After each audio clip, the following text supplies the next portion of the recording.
Hello, Shamez. What's up? What?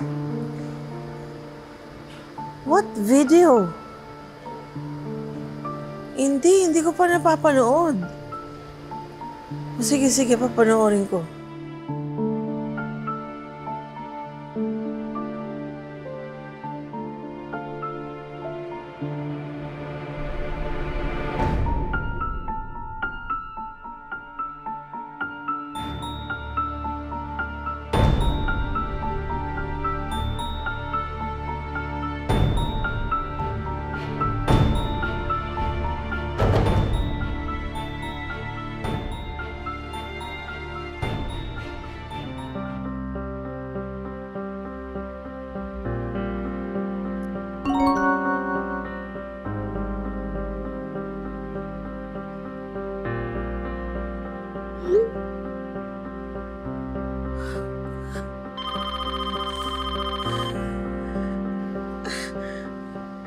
Hello?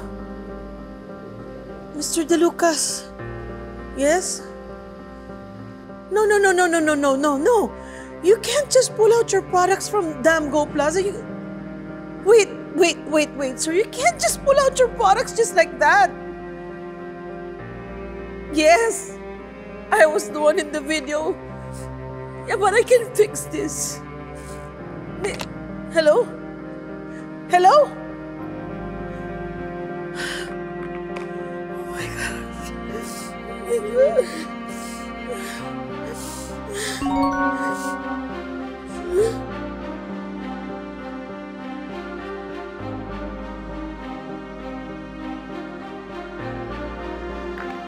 Damn you trolls! Trolls and buzzers! Hindi niyo ako kilala! Ma'am, excuse me po. Okay lang po kayo? Get your hands off me! Ma'am, kumalma po kayo. Gusto niyo po ba ng tubig? Don't tell me what to do! Wala kang pakialam! Ma'am, naparami na po yung inom niyo. Leave me alone!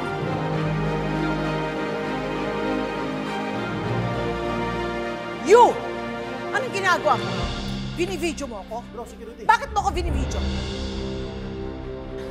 Tigilan mo yan! Bakit mo ako binivideo, ha? Sino ka? Bakit mo ako binivideo? Tama nga yun sa post. Masama ang ugali mo. May yamang mata pobre. Bakit? Buti Kilala nga mo ba sa'yo, ako? bumagsak ka. Ah, ganun, ha? Talaga? Ikaw ang mamabagsak mo. Ay, Ma'am, tama na po. Wala kang alam. Tama na po. Tita! Tingin mo? Ano nangyayari? Pwede ba tumigil na kayo? Eh, siya nagsimula eh. Ma'am, kayo ho. Kitang-kita ko ho kayo. Binibidyohan niyo ho si ma'am. Eh, sikat siya eh. Nag-viral, di ba? Ito pa nga yung video niya eh. Eh, nakita niyo nang bagsak yung tita ko eh. Tapos dadagdag pa kayo? Tatapakan niyo pa siya? Para po saan? Para sa likes? Para sa views? Ano yun? Wala kayong pakialam sa buhay ng tao na pinopost ninyo? Kasi desperado kayong sumikat? Ganun ba? Yun na lang yung importante sa inyo? Alam niyo, mabait yung tita ko. Yung nagva-viral na video, siya yung biktima dun. Alam ko na meron tayong freedom na mag-post.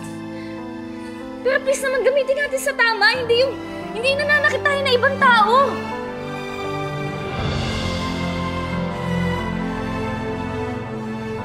Tara na po, Tita Giselle.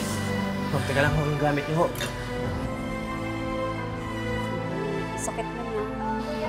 Babayaran ko na lang po mamaya. Babalik po ako. Sige po. Thank you.